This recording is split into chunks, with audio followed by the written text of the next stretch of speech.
से कि कभी ये ना समझे कि हम इन्फिनिटी कॉम्प्लेक्स से सफर कर रहे हैं। आज इन्फिनिटी कॉम्प्लेक्स क्यों नहीं है? खुद एक एलोपैथ डॉक्टर थे और एलोपैथ से कन्वर्ट हो करके उन्होंने होम्योपैथ को चुना और होम्योपैथ साइंस का निर्माण किया।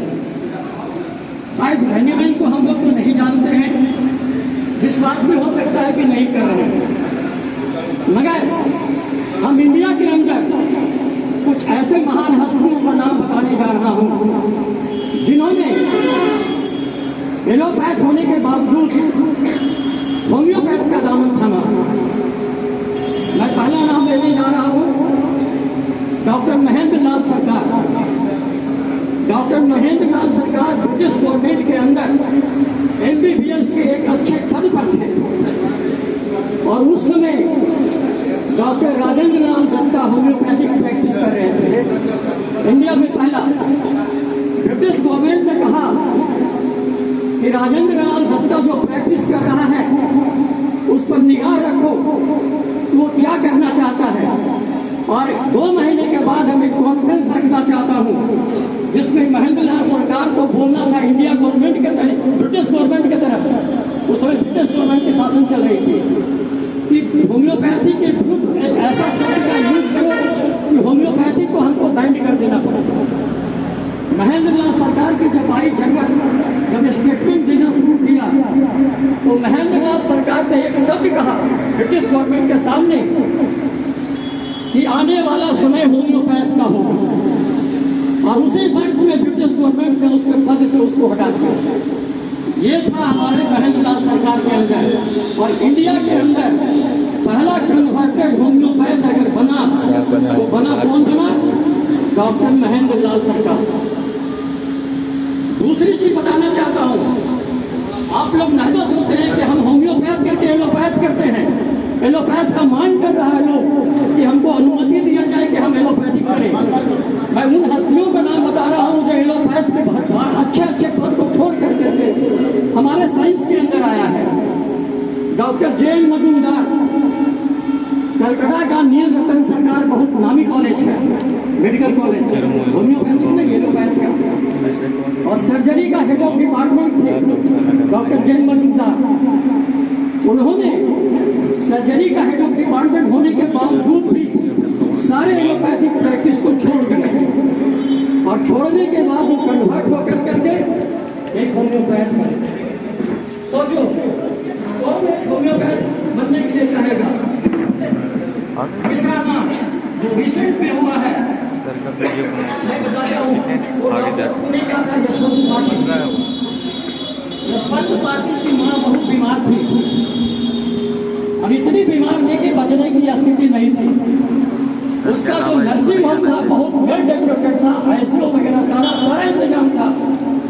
यशवंत पाटिल ने कहा कि आज मेरी जितनी भी चीज है सब बेकार हो रही है, अपनी माँ को भी हम नहीं बचा सकते। इतनी परिस्थिति आज इतने बड़े डॉक्टर होकर के, कार्डियोलॉजिस्ट होने के बाद में भी, MD करने के बाद कार्डियोलॉजिस्ट है वो, सारे उसके जो 3 इंस्ट्रूमेंट्स है सब बेकार हो रहे थे क्योंकि आगे जिंदगी बचा नहीं पा रहे थे। उन्होंने कंसल्ट किया है होम्योपैथ से और उन्होंने खुद को पढ़ा और खुद पढ़ने के बाद उसने देखा कि एक अर्स आयोड ऐसी मेडिसिन है जो हमारी माँ की जिंदगी को बचा सकती है। नतीजा उसको अर्स आयोड दिया गया, उसकी माँ बिल्कुल अच्छी पोजीशन में आ गई और आज तक वो जिंदा है।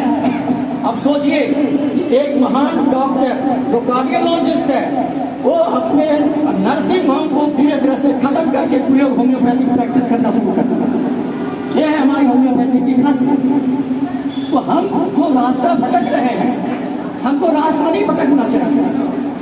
आज क्या है, बहुत तकलीफ होती है कभी कभी होम्योपैथ की स्थिति को देखते हुए। क्यों तकलीफ होती है कि आज जो क्लासिकल होम्योपैथिक प्रिस्क्राइबर होना चाहिए, जो हैनीमैन ने हमको पढ़ाया है, आज हम उस रास्ते से जंगल चले जा रहे हैं, उस रास्ते को धीरे धीरे छोड़ते चले जा रहे हैं। हमारा ऑर्गेनिक की तरफ विश्वास खत्म होते चला जा रहा है। हम मटेरियल मेडिका के ऊपर ध्यान नहीं दे रहे हैं। नतीजा क्या हो गया? हमारा साइंस धीरे धीरे धीरे, अगर कोई आदमी कहता है आज कि होम्योपैथिक बहुत ऊंचाई पर पहुंचा है, तो मैं अपने तरफ से बोलना चाहता हूं कि जो लोग सोच रहे हैं कि होम्योपैथिक बहुत ऊंचाई पर पहुंचा है, मैं नहीं समझता कि होम्योपैथिक बहुत ऊंचाई पर पहुंची है। वक्त है अभी भी होम्योपैथ डॉक्टर अगर संभल जाए तो, अभी भी हैंडीमैन के प्रिंसिपल को माने तो, और अभी भी हैंडीमैन के प्रिंसिपल पर चले तब, तो हमारा होम्योपैथ फिर सुधर सकता है। समय है, ऐसा नहीं कि समय खत्म हो गया। हम अगर अच्छे स्टूडेंट को देंगे, अच्छा डॉक्टर प्रोडक्ट करके देंगे, अच्छा अगर प्रोडक्शन करेंगे होम्योपैथ में, तो निश्चित है कि हमारा होम्योपैथ धीरे धीरे करके फिर डेवलप कर जाएगा। मगर हम क्या करते हैं ना, हम कोशिश कर रहे हैं कि हम कितना से कितना 10 मेडिसिन मिला करके चलाएं, एक साथ 15 मेडिसिन मिला करके चलाएं, पेटेंट मेडिसिन को चलाएं। एक चीज ध्यान देना, मैं स्टूडेंट के लिए खास करके कह रहा हूँ, अगर जिंदगी में कुछ नाम कमाना चाहते हो और होम्योपैथिक से कुछ नाम कमाना चाहते हो, तो याद रखना जिंदगी में कभी पेटेंट मेडिसिन का व्यवहार नहीं करना। पेटेंट मेडिसिन का व्यवहार करने पर तुम लाइफ में पैसा तो कमा सकते हो, धन अर्जन कर सकते हो, मगर कभी भी तुम एक सक्सेस होम्योपैथ नहीं बन सकते। सक्सेस होम्योपैथ बनने के लिए तुमको पेटेंट मेडिसिन से दूर रहना है। मैं एक छोटी सी कहानी बीच में कहना चाहता हूँ। जब आदमी को एडमिशन लिया है, तो सबसे पहले होना चाहिए फेथ, जिसको कहते हैं विश्वास। और विश्वास वो कड़ी है कि हमको एक अच्छे रास्ते पर पहुंचने के लिए, अच्छा पद पर पहुंचने के लिए हमको हेल्प करता है। एक बार की बात है, मुगले आजम फिल्म देखते रहो, शर्ट भीग गया सर। तो बैठ जाओ, गौर से सुनना। पांडे मुगले आजम फिल्म बन रही थी, शर्ट भीग गया सर। तो कहाँ होगा? उसका डायरेक्टर था यासिक अली। भी तो भीग रहे हैं। तो मुगले आजम के वक्त में आज से 60-70 बरस पहले की कहानी है। तो उसने कहा, आसिफ अली डायरेक्टर था, कि पृथ्वीराज कपूर जो अकबर का रोल कर रहा है, उसके लिए एक जूता बनाया जाए, और जूते का कॉस्ट उस वक्त पड़ा था 4000 रुपया। अब जोड़ लीजिए कि आज से 60-70 साल पहले 4000 रुपया क्या कीमत होगा। जब शूटिंग किया गया और शूटिंग करने के बाद पृथ्वीराज कपूर ने अपने डायरेक्टर को बोला, सारा चीज तो सही हुआ, मगर एक चीज इसमें गलत हो गया। उसने कहा कि क्या गलत हुआ, सो बताओ। कहा कि इतना कॉस्टली जूता पहनने के बाद में भी जूते का फोटो इसमें नहीं आया। उसने कहा, पृथ्वीराज ये बताओ, जब तुम चल रहे थे तो तुम्हारे चाल के अंदर कोई परिवर्तन था?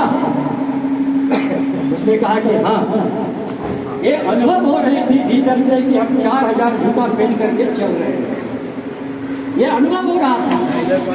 तो हम होम्योपैथ अगर एक अनुभव कर लें कि हमको अच्छा होम्योपैथ बनना है, और अच्छा होम्योपैथ अगर बन जाएंगे, तो निश्चित है कि हम समाज के अंदर, देश के अंदर एक अच्छा होम्योपैथ बन कर करके धन अर्जन भी कर सकते हैं और नाम भी कमा सकते हैं।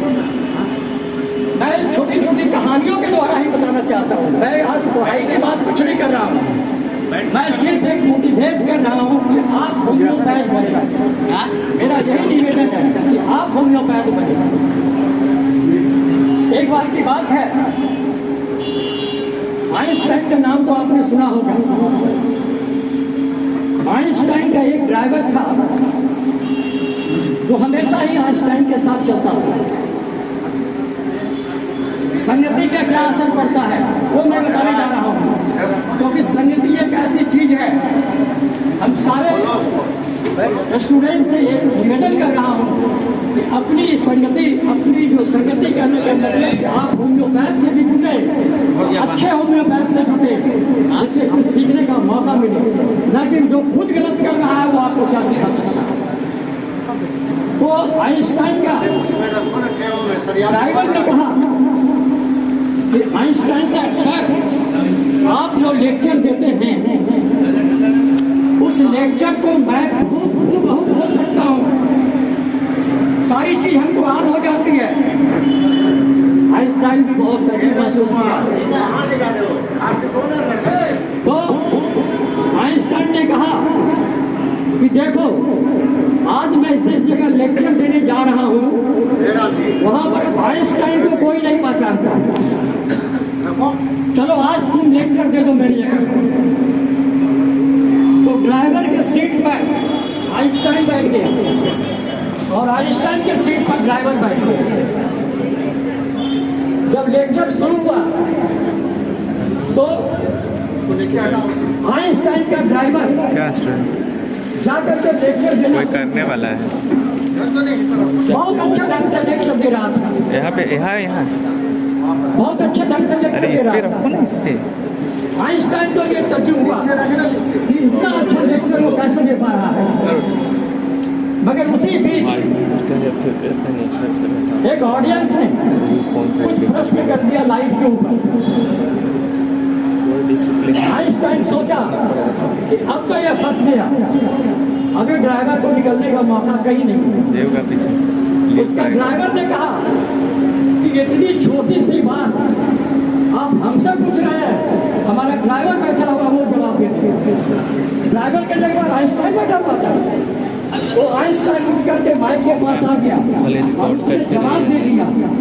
लोग ने सोचा कि जब आइंस्टाइन का ड्राइवर इतना अच्छा जानता है तो आइंस्टाइन कितना जानता होगा, तो सोचने की बात है।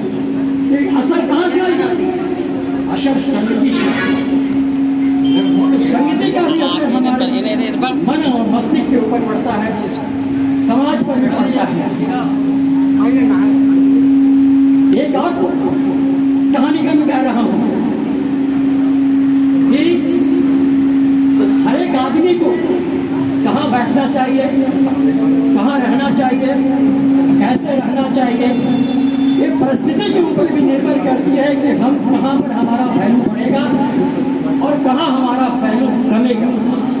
क्योंकि आपका बैठना उठना, आपका संगति आपके वैल्यू को बढ़ाता भी है और गिराता भी है।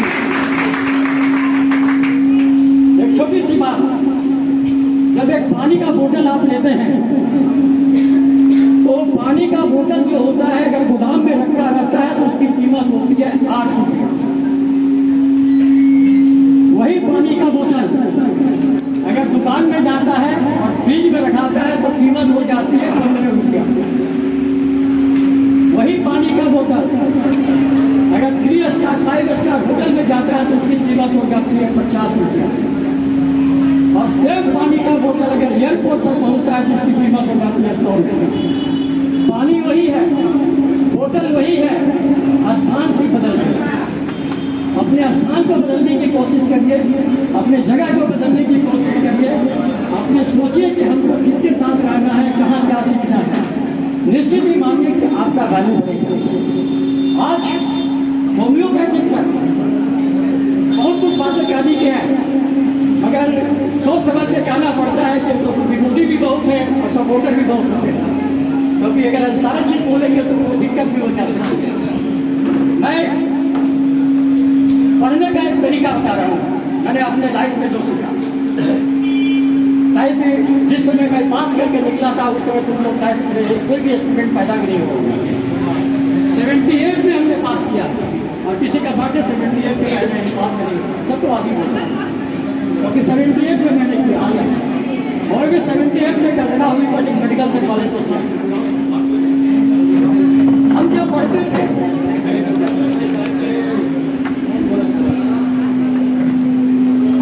तब तो है ही। हम जब पढ़ते थे तो फर्स्ट ईयर स्टूडेंट को पढ़ाते थे।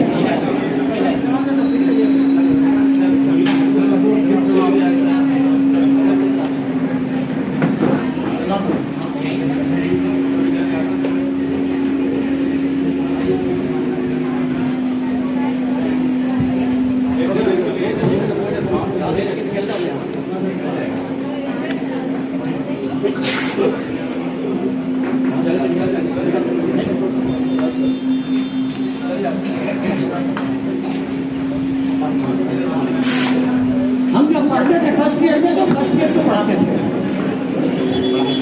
और हम लोग का पढ़ने का एक तरीका था।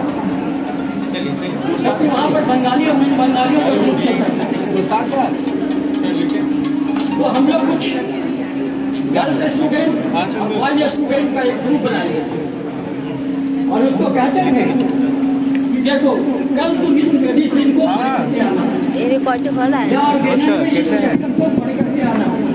बोल रहे हैं इन पे वो केक भी करवा देना और डिस्कशन करने के बाद वो आप लोग सीख सकिएगा, वो शायद क्लास में पढ़ाने के बाद भी न सीख पाएगा। इसलिए आपस में डिस्कशन करने का कोशिश करिए। जितना आप डिस्कशन करिएगा, होता क्या है डिस्कशन एक बहुत बड़ी चीज होती है, क्योंकि हर डिस्कशन करने वाला ये जानना चाहता है कि हम उससे अच्छा बोलें, और हम उससे अच्छा बोलने के चक्कर में जो अच्छा होता है बहुत अच्छा हो जाता है और जो बोर होता है वो अच्छा हो जाता है। इसलिए मैं ये तो लगता है कि कोई भी बातें सब खत्म हो जाएगा। वही लाएगा।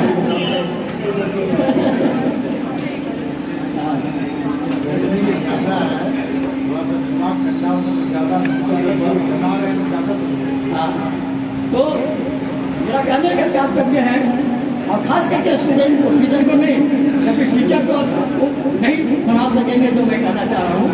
स्टूडेंट उस बात को जरूर फॉलो करेंगे कि अभी वर्ग में आप ध्यान से ऑर्गेनल देखिए। ऑर्गेनल मेरा एक ऐसा सब्जेक्ट है, आज लोग नीरस समझ करके ऑर्गेनल से दूर बढ़ते चलते हैं।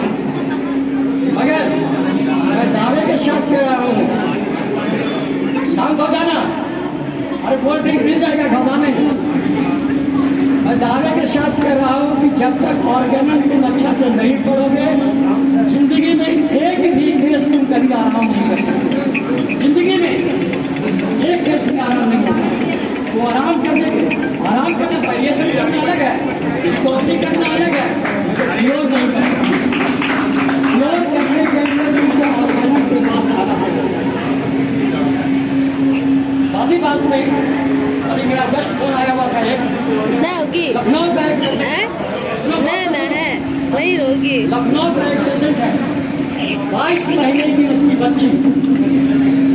अचानक उसको वो लड़का कैसे हुआ, मेरा कॉन्टैक्ट क्या बताते, लखनऊ से आपके पास फोन किया कि सर ऐसी ऐसी बात है, आप मेरे लिए कुछ मदद कर सकते हैं। हमने कहा कि क्या हो, तो हमसे तुम परिचित भी नहीं हो, कोई भी नहीं हो, तुम वहाँ से फोन कर रहे हैं, हम तुम्हारी बात को कैसे मान लें। बोला सर आपका यूट्यूब हम देखते हैं, आपका इंस्टाग्राम देखते हैं, आपका फेसबुक देखते हैं, आप पता नहीं हमको कुछ मदद कर सकते हैं, लगता है कि आप हमको कुछ मदद करें।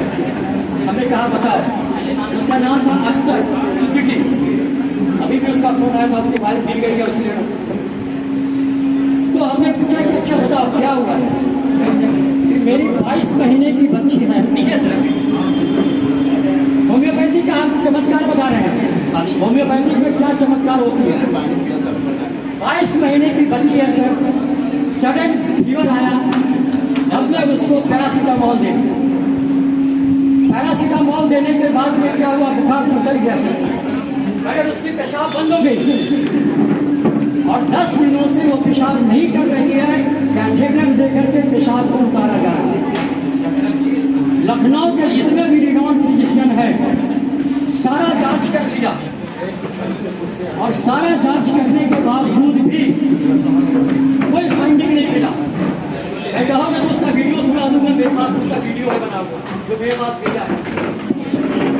उसने कोई नहीं, लास्ट में डॉक्टर पता चल गया एक मेडिसिन देकर के यूरेथ्रा के अंदर मेडिसिन देंगे, एक्सरे करके देखेंगे कि कहीं रुकावट तो नहीं आ रही है। तो बोला ठीक है सर, ये भी कर लीजिए। आवाज आ रही है? अभिषेक, हाँ क्या हुआ?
जी 2 पैर कितना हो गया? पीछे हो जाइए, थोड़ा आप पीछे हो जाइए, कुर्सी आगे पीछे हो गया।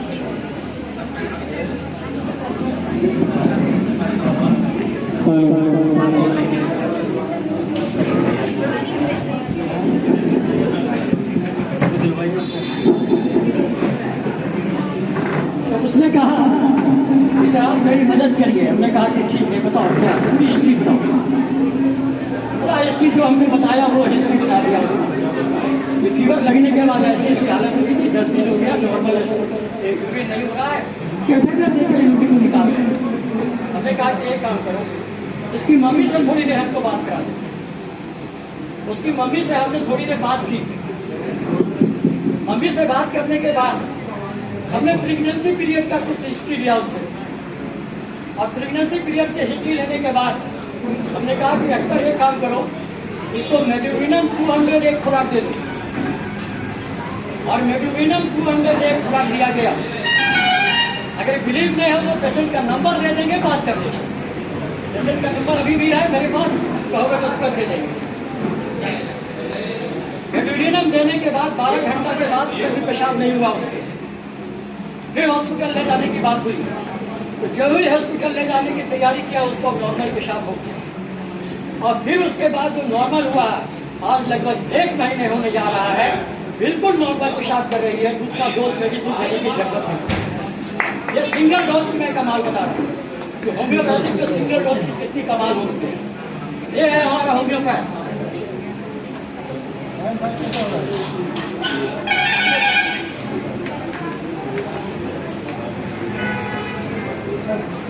छोड़ दो, निकल जाती है।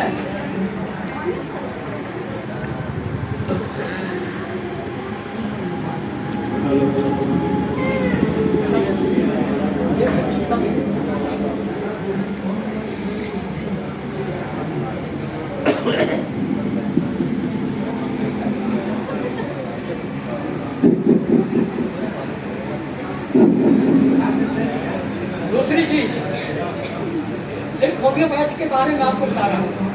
और होम्योपैथिक पर रुचि रखिएगा तो आपको क्या लाभ मिलेगा। जस्ट बनेगा उधर से पकड़ने में, पकड़िएगा। चलो एक पड़ता है घाघर, एक बस्ती। मैं नाम इसलिए बता देता हूँ, जरूरत पड़ने पर मोबाइल निकल के दूंगा, सारा जानकारी आप लीजिएगा। ब्रेन ट्यूमर का केस पटना एम्स में उसकी जांच चल रही है।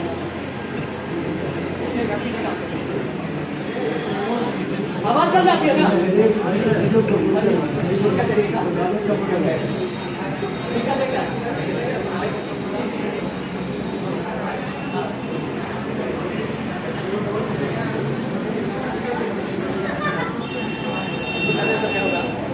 ए रोशन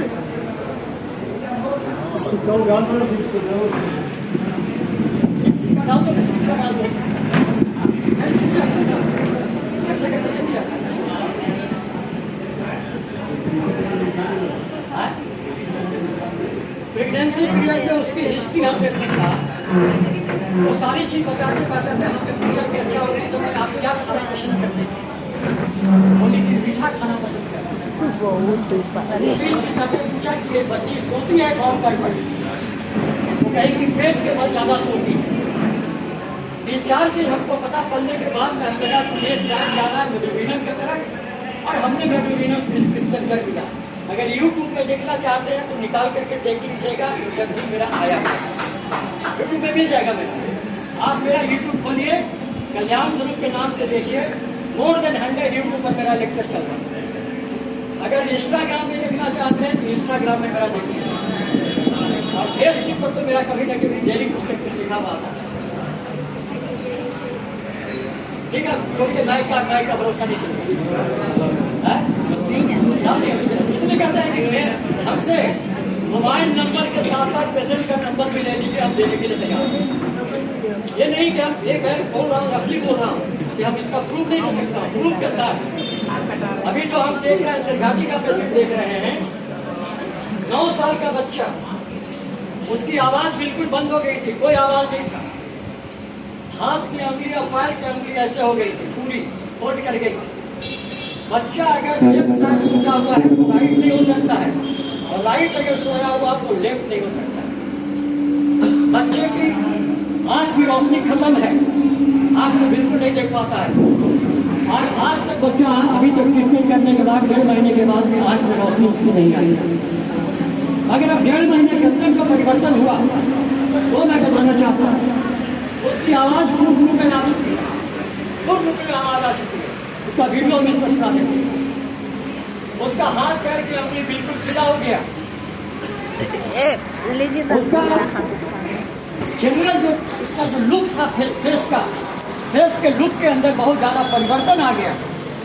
ये सारी चीज़ जो हमको मिल रही है होम्योपैथिक से मिल रही है, क्योंकि लोग कहते हैं कि ब्रेन ट्यूमर का ट्रीटमेंट होम्योपैथ नहीं कर सकता। और अभी हम 4 केस देख रहे हैं ब्रेन ट्यूमर का। एक तो कल मेरे पास आने वाला है, ये से लखनऊ से, उसका कल का टाइम दिए हैं। एक केस अभी हम देखें जो रांची से आ चुका है मेरे पास में, वो सर गृहमंत्री जी बैठे हुए थे, उसी वक्त मेरे पास आया था। मात्र 7 साल की बच्ची है, श्रुति नाम है। उसका क्या हुआ है, दाहिना आँख से सुनना, दाहिना कान से सुनना बंद हो गया और बायां कान से सुनती है। बायां आँख से देखती है, दाहिना आँख से वो नहीं देख पाती है। बेंगलोर में ट्रीटमेंट चल रहा है उसका, राइस ट्यूब लगा दिया है, ट्यूब से वो खाना खा रही है, एकदम दुबली पतली हो गई बेचारी। और तजुब इस बात का है कि 1 महीने के अंदर कैंसर जो है स्टेज 4 में चला गया। सबसे बड़ी चीज कि कैंसर 4 को एक महीने के अंदर नहीं जाना चाहिए। कैंसर 4 जाती है स्टेज में बहुत लंबे समय के बाद। बस उस बच्ची का अभाग्य कहा जाए कि 1 महीने के अंदर वो स्टेज 4 में चली गई, फिर भी उसका कैसे लिए हुए हैं। देखते हैं उसमें क्या सफलता देती है। मेरा कहने का मतलब है कि हम कितना भी कहानी सुना दें, कितना भी कर दें, अगर आप होम्योपैथी के ऊपर विश्वास नहीं करेंगे, आप होम्योपैथी के ऊपर नहीं चलेंगे, तो हमारा होम्योपैथ साइंस कहाँ चला जाएगा। ये तो समझिए कि कुछ पुराने टीचर हैं, पुराने प्रैक्टिशनर हैं, जो ओल्ड प्रैक्टिशनर हैं, जो कुछ सीख करके आज होम्योपैथ को बचाते बचाते बचाते आज तक यहाँ लेके चला गया। आने वाला समय होम्योपैथ के लिए क्या होगा, एक विकट परिस्थिति का अनुभव लग रहा है। ये सोचना सब स्टूडेंट का काम है, और जब स्टूडेंट सोचेगा तभी होम्योपैथ राइज करेगा। ये बार बार मैं इसलिए कह रहा हूँ, हम नहीं सोचेंगे, हमको जितना सोचना था सोच लिए। सोचने का काम तुम लोग के ऊपर छोड़ करके जाना है, इसलिए कि तुम लोग को सोचना है।